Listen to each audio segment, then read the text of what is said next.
Queridos, eu quero vos cumprimentar com a paz do Senhor. Abra comigo 2 Crônicas, capítulo 34 e o versículo 1. Eu quero agradecer a Deus essa oportunidade que Deus tem nos dado de estar na sua presença mais uma vez e também de fazer uso da sua palavra. Pastor Giovanni, Deus continue abençoando o Senhor, toda a igreja, família, a este corpo de obreiros, que Deus continue abençoando de uma forma especial. Trago a saudação da Assembleia de Deus do Belém, Campo de Marília, em Catanduva, pastor Elande Mariano. Pastor Elande é irmão da dupla Joel e Jonas, cantou muito para esses lados aqui. Trago a saudação dele e também do nosso pastor Ademilson, pastor setorial, aonde nós servimos a Deus já há algum tempo. Também meu amigo evangelista Gessé, Deus abençoe. Estivemos ali no campo de Camboriú no fim de semana em uma festa maravilhosa ali no Areia Branca. Deus abençoe de uma forma especial. Queridos, 2 Crônicas 34, o verso 1 diz assim: Tinha Josias 8 anos quando começou a reinar, e 31 anos reinou em Jerusalém, e fez o que era reto aos olhos do Senhor, e andou nos caminhos de Davi seu pai, sem se desviar nem para a direita nem para a esquerda. Versículo 3: Porque no 8º ano do seu reinado, sendo ainda moço, começou a buscar o Deus de Davi seu pai, e no 12º ano começou a purificar a Judá e a Jerusalém dos altos bosques e das imagens de escultura e fundição. Toma o teu assento, glorificando o nome do Senhor. Hoje nós estamos em um culto de ensino e a alegria imensa de ter a oportunidade cedida para fazer uso da sua palavra. Queridos, nós estamos em um texto cujo vai apresentar a história de um homem ou de um rei chamado Josias, que um período de crise fez a diferença. Nós estamos falando de um período contrário, crise espiritual, aonde o povo de Deus se desvia da lei, a lei do Senhor está há tempos esquecida, o povo está fazendo tudo que desagrada a Deus há mais de 50 anos. Conta-se o texto bíblico que Manassés, avô de Josias, e Amon, seu pai, fez tudo que desagradava a Deus. Eles se desviaram do caminho do Senhor. O povo está na idolatria, o povo está adorando a imagem e escultura. Só que no meio de tudo isso há um rei de Judá, reinado sul, que se levanta para fazer a diferença. Há um homem, um menino, cujo nome Deus já tinha falado há algum tempo, que iria vir uma época que veria um homem, um menino pelo nome de Josias, que faria a diferença. É interessante ressaltar nessa pequena introdução que o cronista, quando vai escrever a história desse rei, ele vai compará-lo com Davi. O texto que outrora lemos diz assim: e Josias, filho de Davi.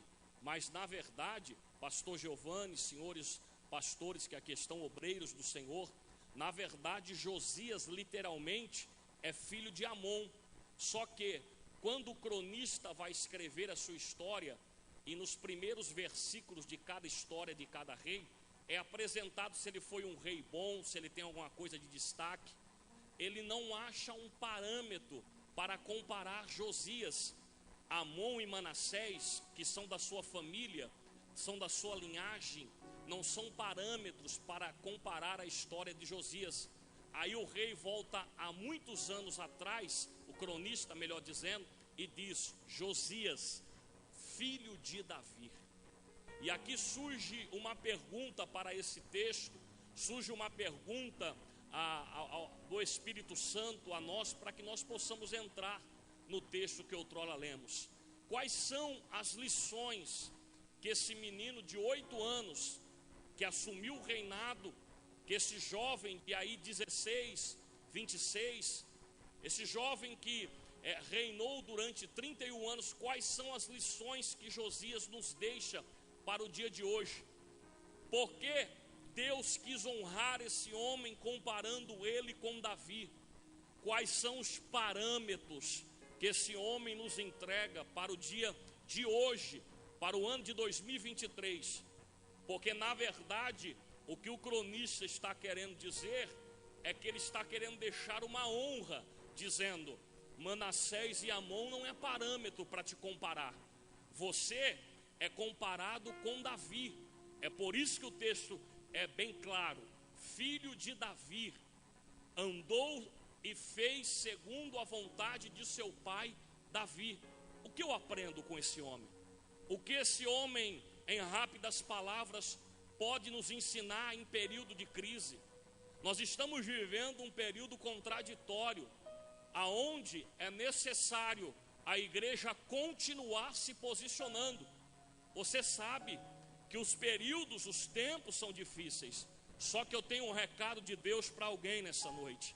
Deus sempre levanta um remanescente ou os remanescentes para fazer a diferença. Tem remanescente de Deus aqui nesta noite? Esta igreja, eu acredito pelo poder que há nesta palavra, é uma igreja remanescente, onde tudo lá fora está gritando na contramão, mas ainda tem alguém que se levanta para fazer a diferença. Ainda tem alguém que tem princípios inegociáveis. Ainda tem Daniel, ainda tem Ezequiel, que está no meio do cativeiro e se levanta na autoridade dizendo: eu vejo o céu aberto e tenho revelações de Deus.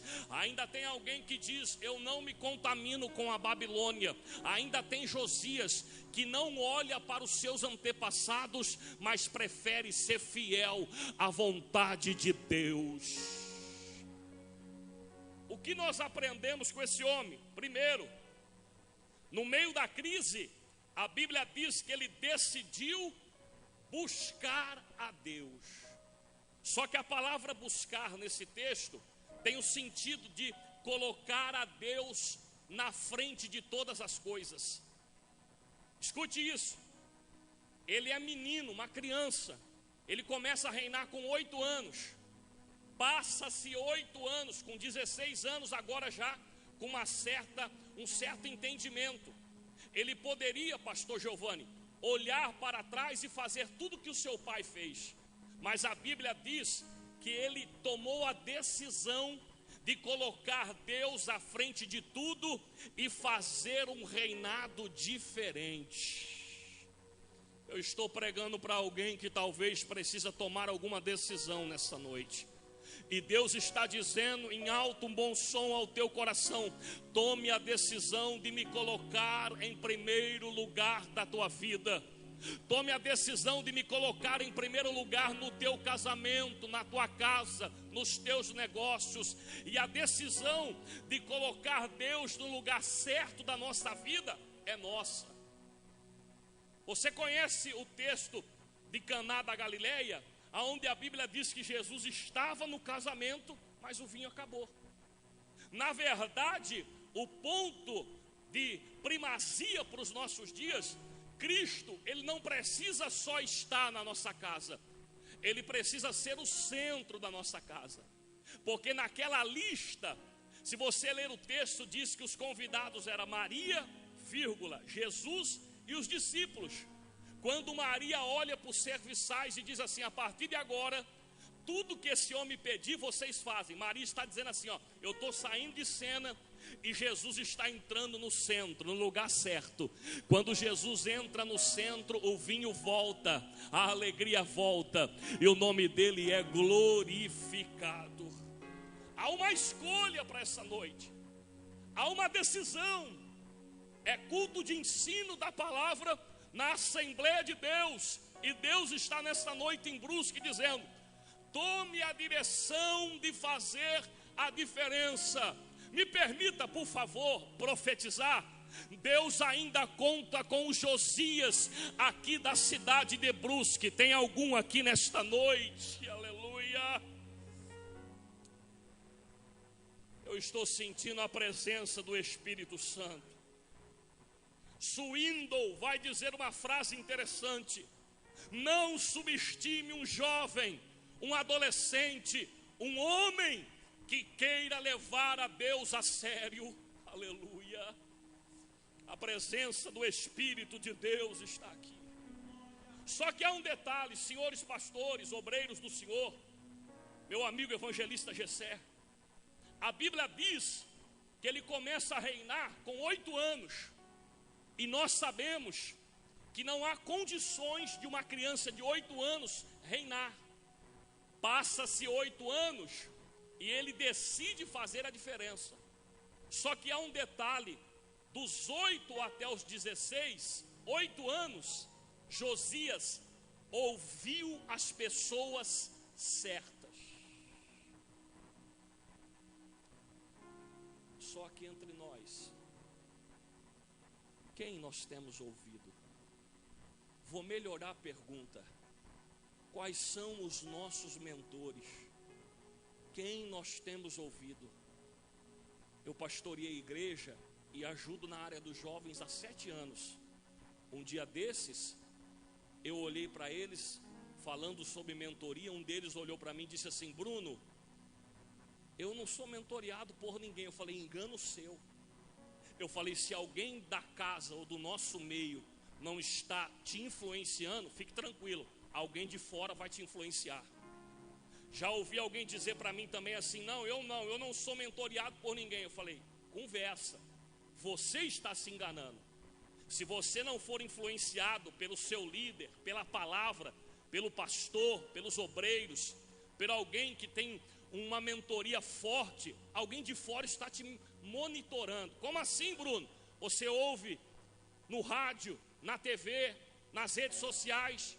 Porque alguns tempos atrás a coisa parece que virou de uma tal maneira. O que você ouvia, alguém está mentoreando a tua vida. Perante a Bíblia, nós precisamos ouvir as pessoas certas. E antes de te provar, porque é culto de ensino, permita-lhe dizer uma frase: aquilo que você ouve hoje poderá ser a diferença do teu futuro amanhã. Quem tem sido os teus mentores? Ô Bruno, eu só vou contigo se tiver Bíblia. Amém. A Bíblia diz que de Elias vem um Eliseu. A Bíblia diz que Moisés tem o seu sogro Jetro. Moisés prepara Josué. Sabe qual que é o problema do livro de Juízes? Sabe por quê que o livro de Juízes tem uma gangorra espiritual? Porque o Senhor Josué não preparou ninguém. Sabe o interessante? É que Paulo, um dos maiores missionários da Bíblia, ele nasceu aos pés de 2 mentorias. Primeiro, mentoria pedagógica, Gamaliel. Mentoria espiritual, Barnabé. Tem sempre um Barnabé que acredita, que diz: Paulo, ainda tem uma Antioquia preparada para ti. Isso aqui é muito sério. Quem eu tenho ouvido?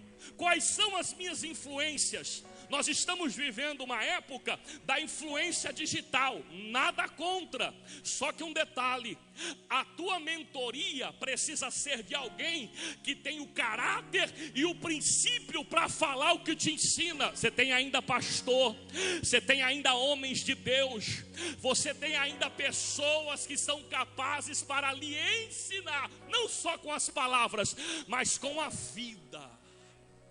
Só que tem um detalhe: sabe por que a gente precisa assumir responsabilidade? Porque na verdade, na Bíblia, eu preciso ser mentoreado, mas eu também preciso ser espelho para alguém. Pegou, né? Acabou o glória. Vou repetir. Deus está dizendo: você olha para alguém para também fazer alguém. Cadê as irmãs do ciclo de oração? É a juventude olhando para as senhoras, e as maneiras que as senhoras estão andando é a maneira que a juventude diz: não, ainda tem mulher de Deus, ainda vale a pena estar na igreja, ainda tem obreiros, homens que fazem a diferença, ainda tem alguém que é diferente. Ei, calamar, baraxé, abai. Você quer ver se algo acontece quando eu ouvo a pessoa certa? A Bíblia diz que até a 10ª parte dos moabitas eram para ser amaldiçoados. Aí quando você vai ver a genealogia de Jesus, tem uma moabita. Pastor Giovanni, Jesus nunca quebrou princípios, mas alguns protocolos ele quebra. Porque a Bíblia diz que tem uma moabita que está na genealogia de Cristo. Sabe por quê? Porque ela ouviu a pessoa certa. Posso entregar um recado? Orfã e Ruth ouviram as mesmas coisas no café da manhã. Só que Orfã beija e se despede. E Ruth vai dizer assim: aonde tu for, vou eu. Aonde tu pisar, piso eu. E o teu Deus é o meu Deus. Ruth está dizendo assim: tu acha que eu vou largar do Deus verdadeiro, Noemi? Eu aprendi com você. Eu estou querendo te dizer que aquilo que você ouve pode fazer a diferença no teu amanhã. Aleluia. Aleluia. O Espírito de Deus está aqui. E Ele está dizendo: é noite de decisão, de colocar Cristo no centro da tua vida, da tua família, dos teus negócios. Mas também é noite de entender que eu preciso ouvir as pessoas certas. Segundo a história bíblica, a mãe, pelo nome de Gedida, de Josias, era uma mulher piedosa. Dos 8 aos 16 anos, a mãe Gedida e o sumo sacerdote Ilquias direcionou esse menino. E com 16 anos, ele tomou a direção de buscar a Deus. Olha o que uma direção certa pode fazer a um jovem que se permite ser cheio de Deus. E a responsabilidade é nossa nessa noite, de se posicionar ainda mais e com a nossa vida ser esse espelho que reflete esta sociedade. Eu estou pregando, eu vi uma mão levantada aqui, eu estou pregando para alguém, eu sei que é culto de ensino, mas já tem outra lá atrás. Me permita, eu vou voltar para o texto, me permita nessa noite profetizar. Deus está querendo que você se levante e se posicione para fazer a diferença. Eu fiz uma pergunta ao texto, porque na verdade, se você observar, a Bíblia diz que com 16 anos ele busca a Deus, e passado mais 4, com 20, ele vai começar a destruir toda a idolatria da terra. Ele começa pela casa e ele sai por toda Israel, pelo seu contexto ali, acabando com a idolatria. Só que na verdade, pastor Giovanni, a grande pergunta que fica é que dos 16 anos até os 20 anos de Josias, não há o que se falar aqui. A Bíblia diz, no mesmo versículo 3 que lemos, que ele busca com 16 e com 20 ele começa a colocar a casa em ordem. A pergunta que fica é: durante 4 anos, o que esse homem ou esse jovem fez? E o Espírito Santo veio ao meu coração dizendo: Bruno, para grandes coisas ou grandes operações da minha parte, porque ele vai destruir um sistema de 55 anos que está caído. O que ele vai fazer é algo sobrenatural. Aí o Espírito Santo diz: 4 anos ele vai mergulhar, ele vai se preparar para aquilo que Deus tem com ele com 20. Sabe o que Deus está dizendo nesta noite? Há uma fase denominada fase da preparação. É a fase do tempo, onde parece que nada está acontecendo, mas eu estou crescendo para baixo. Eu estou pregando para alguém aqui nessa noite que tem promessa de Deus, e Deus está dizendo: eu estou trabalhando em você, eu estou te preparando para aquilo que eu tenho, eu estou moldando você. Quem entende esta palavra? Essa fase eu não apareço, essa fase é a fase da caverna de Adulão, essa fase é a fase do enraiamento da árvore. Há uma árvore em Isaías capítulo 6, versículo 13, cujo nome é terebinto. Quando ela tem 1 metro para cima, ela já tem 7 para baixo. Quando ela tem 2 metros para cima, ela tem 14 para baixo. O vento pode até soprar, mas a árvore continua intacta, porque as suas raízes estão firmadas.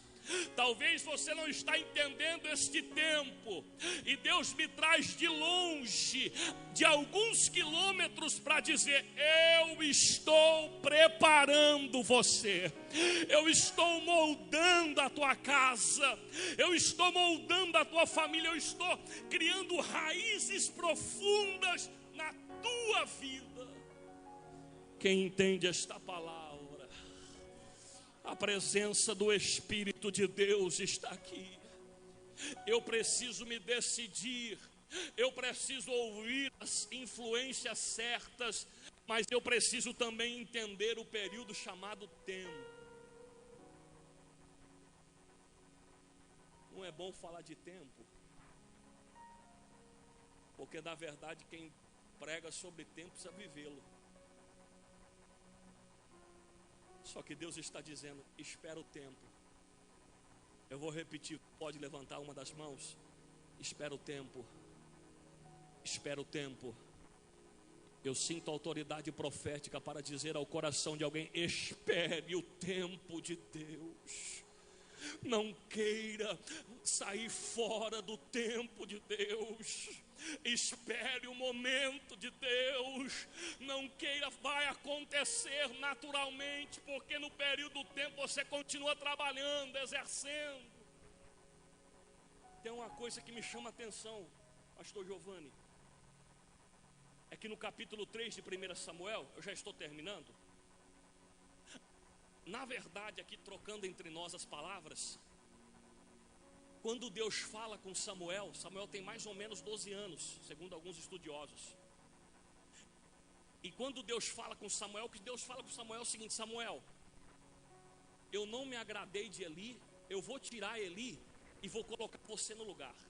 Trocando aqui nas nossas palavras. Só que o que me chama a atenção aqui no capítulo 3, quando ele ouve Deus falar com ele sobre isso, sabe o que ele faz? No outro dia, ele abre a porta de manhã e continua o trabalho. Alguém já pegou. Se fosse alguém, já ia para as redes sociais, já ia dizer: Deus vai me colocar no lugar. Não, ele continuou o trabalho.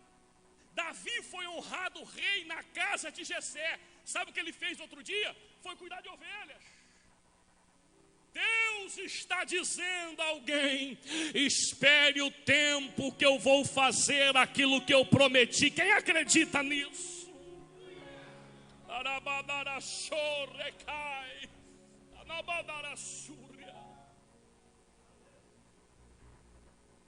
Outra coisa que nós aprendemos com Josias é que primeiro o tratamento começa por ele. A Bíblia diz que ele começa a trabalhar na casa e depois ele vai para a cidade. Aleluia. Só que eu acho algo interessante, já caminhando um pouco. Na verdade, agora, se você for para o capítulo 34, o versículo 8, ele está com 26 anos agora. Demorou 6 anos para ele trabalhar, arrancando os altares de Baal da sua casa e de todo Israel. Agora com 26 anos, só Deus, escute bem isso, prometo que eu termino aqui. Só depois que ele foi para o templo, primeiro ele purificou o povo e a ele, purificou a casa. Tem gente que aponta o templo, mas o dedo precisa fazer uma volta igual o de Isaías e entender que começa por ele. Aleluia. E aí ele vai no processo, e no processo do templo ele não faz sozinho. Eu aprendo algo interessante e termino: o valor da unidade.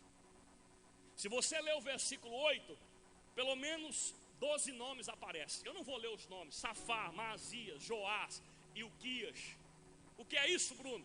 É que no processo de construção ou de fechar as brechas do templo que estava quebrado naquela época, ele usa um processo chamado comunhão. Aleluia. Que no Novo Testamento fala sobre a koinonia. Entender esse significado faz eu caminhar. Ilquias, ele pegava o dinheiro dos levitas, Eles contrataram um mestre de obra, contrataram os pedreiros e cada um fazia a sua função. A igreja caminha debaixo dessa comunhão. No livro de Atos há mais ou menos 139 vezes, mais ou menos, a palavra todos. A igreja modelo, a igreja primitiva, começou debaixo da palavra todos. Todos juntos no partir do pão, todos juntos na oração, todos juntos na comunhão. Aleluia. Este processo ainda faz a diferença. Um dos maiores avivamentos da Bíblia é depois do cativeiro. Neemias vai se levantar, trazer o povo para ele, e aí Esdras vai começar a ler a Bíblia, e o povo começa a dar glória a Deus e aleluia. O processo de comunhão ainda faz a diferença. Quem está entendendo isso? O que Deus está dizendo é: eu tenho algo com a igreja, mas eu também tenho algo com a tua casa.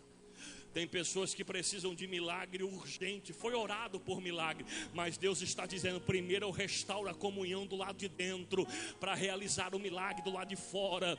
Posso só aqui entre nós, é culto de ensino, coloca os meninos na mesa de novo, desliga um pouco, só um pouquinho, o celular, traz eles para a mesa. Os meninos precisam ainda desse contato.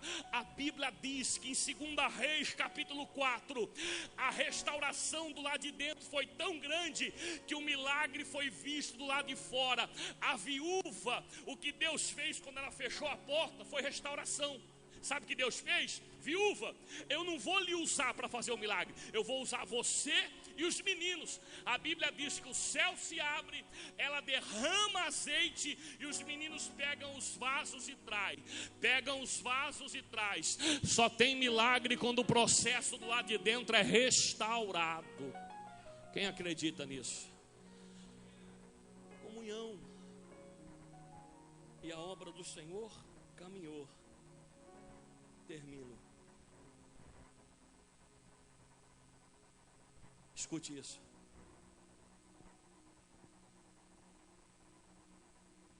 Quando eles vão estar adorando, eles vão estar reformando o templo, o evangelista Jessé, o livro da lei é achado. E o Quias pega o livro, leva até o rei, começa, olha a diferença do líder. E eu não vim aqui falar com pastores, eu estou falando de líderes. Você é líder na tua casa, você vai entender no final dessa mensagem. A hora que começa a ler e ele vê que o povo está fora dos caminhos do Senhor, a Bíblia diz que ele começa a chorar. Ele rasga a sua vestimenta, se lança ao chão, chorar, quebrantamento, rasgar a vestimenta, humilhação. Só que tem um detalhe, tem gente que vem para o culto, chora, rasga a vestimenta, se humilha, mas para aqui. Ele diz assim: eu sou rei, ele pode fazer o que ele quiser. Ele diz assim: ide consultar a Deus por nós. Sabe o que ele está dizendo? Ele chora, ele se quebranta, ele rasga a vestimenta, mas ele toma atitude, vai consultar a Deus. Eu quero saber o que Deus está achando de nós. Aí chegaram na casa de Ruda. Olha só a diferença de alguém que tome atitude. O quebrantamento começa aqui, as lágrimas começam aqui, o choro começa aqui, mas a atitude de mudar é quando as luzes desse culto se apagam. O que vai fazer a diferença em nossa vida é o que eu vou usufruir da terça-feira que eu adorei a Deus, quando as luzes se apagam. Quem está entendendo isso? Sabe o que acontece? Ele vai até a profetisa é verdade, assim diz o Senhor, o povo está fora e eu venho com o cativeiro, eu venho com minha mão pesada sobre o povo, mas diga ao meu servo Josias, assim diz o Senhor, porque ele se humilhaste, porque ele choraste, porque ele valorizaste a mensagem da lei, diga para ele que ele terá um reinado de paz. Ei, rei. Diga para ele que enquanto ele viver, eu seguro o cativeiro. É isso que o texto está dizendo. Deus vai segurar o cativeiro, porque ainda tem líder de paz. Sabe que o Espírito Santo me dá graça para dizer: você é o portador da paz da tua casa. Se coloque de pé, por favor. O que Deus está dizendo nessa noite é que eu ainda conto com os Josias que fazem a diferença. Eu estou pregando para alguém que talvez não trabalha num lugar muito agradável, talvez o clima é pesado, mas eu tenho uma palavra de Deus para dizer: você é o portador da paz daquele lugar, você é o portador da paz da tua casa. Quem está entendendo esta palavra, levante as tuas mãos e adore o nome de Deus. Eu estou sentindo a presença do Espírito nessa noite. Eu estou sentindo a presença de Deus. Evangelista Jessé, Josias vai morrer na batalha de Carquemins contra o Egito. E depois que Josias morre, Nabucodonosor vem na primeira leva e leva o povo de Deus. Sabe o que Deus fez? Deus segurou o cativeiro até o seu líder fiel vivenciar nessa terra. Deus está dizendo: eu estou te convocando para ser este portador de paz.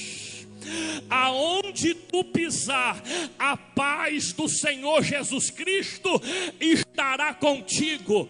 Eu não estou falando da paz do Senhor que às vezes a gente dá por costume. Eu estou falando da paz de Filipenses capítulo 4, que é maior do que todo entendimento e guarda o teu coração e a tua mente. Deus está lhe entregando paz. Levante as tuas duas mãos, eu termino. Aumente o som do teclado, por favor. O Espírito Santo me deu graça neste minuto que tenho para dizer que aonde tiver uma mão levantada, Ele vai começar, pastor Giovanni, a renovar agora. Ele vai começar a restaurar agora. Deus está entregando paz. Deus está entregando paz. Deus está entregando paz. Quem está sentindo a presença dEle? Quem está sentindo o toque do Espírito de Deus?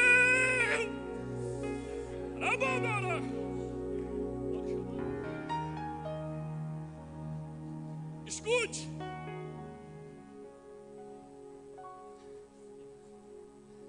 Eu iria terminar, mas o homem de Deus me deu autoridade neste momento de chamar você que está aí no teu lugar e precisa nessa noite de um toque especial. Saia rapidamente no teu lugar. Se esta palavra tem falado ao teu coração e você acredita que precisa ser renovado, precisa se posicionar, talvez você é aquela pessoa que trabalha nesse lugar difícil. Deus quer te dar força nessa noite. Deus quer renovar a tua vida. Tem duas vidas reconciliando. Tem mais alguém nessa noite que quer voltar para Jesus? Me dê um sinal com a mão. Tem mais alguém nessa noite que quer retornar para Cristo? Me dê um sinal com a mão. O Espírito de Deus, Jesus está falando contigo. Ele quer renovar você. Pai, mãe, Ele quer pegar na tua mão. A tua casa é lugar de paz. Os teus filhos na escola serão guardados pela paz de Cristo. Quem acredita nisso? Se você quer algo a mais com Jesus, é a noite. Saia do teu lugar rapidamente, eu te espero ainda. Se você acredita no poder da palavra, Jesus quer renovar você. É tempo de se posicionar. Você está vendo as tragédias que estão chegando ao Brasil. Eu vou repetir, está na hora dos homens de Deus, das mulheres de Deus se posicionar. Deus quer levantar você aqui em Brusque. busque, mas levantar para ser diferente no meio dos teus.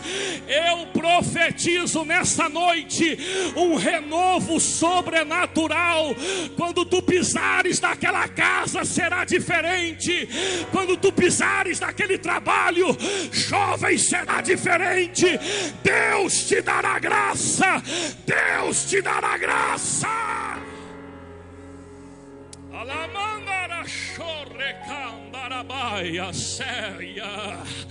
Há uma presença gloriosa do Espírito de Deus aqui. Jesus quer renovar a tua casa. Jesus quer renovar a tua família. Jesus quer renovar você nessa noite. Não pare de glorificar. Não pare de engrandecer. Você que é batizado com o Espírito Santo, seja cheio da presença dele.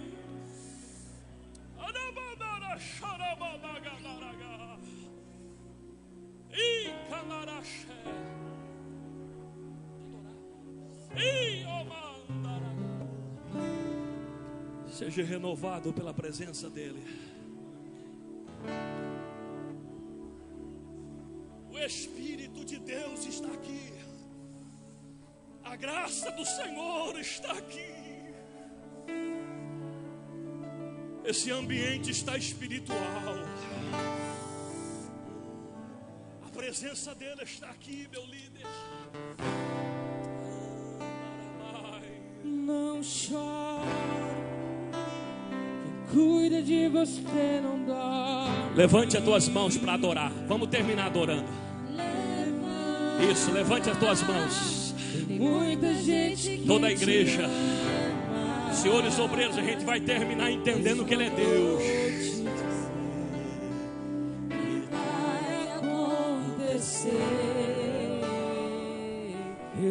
Tem vidas aqui voltando para Jesus. Aleluia. Que tudo vai passar.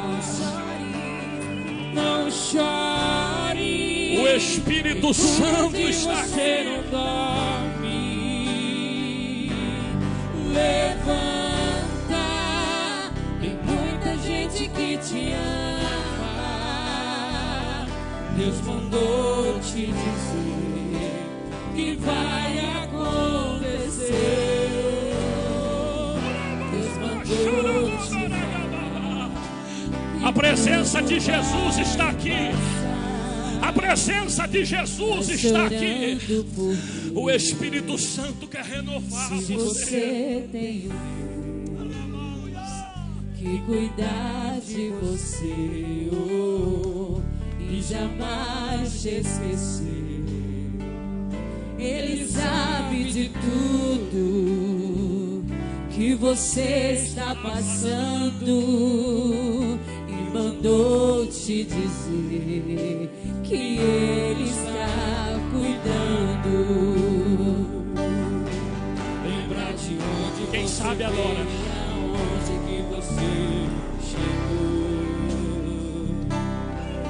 Lembra de todos os livramentos que você passou.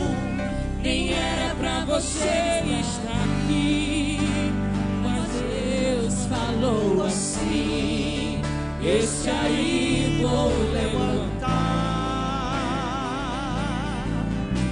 e onde colocar a mão adore. Eu vou abençoar.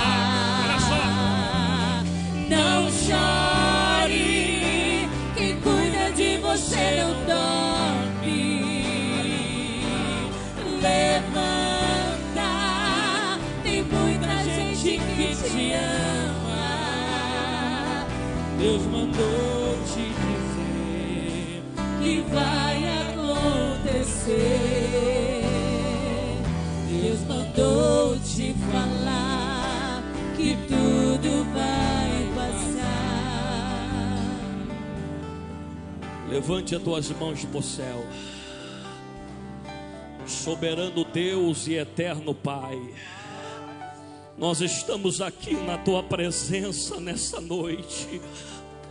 Nós estamos aqui, Senhor, conclamando a Ti, pedindo ao Senhor este toque nessa noite. Oh,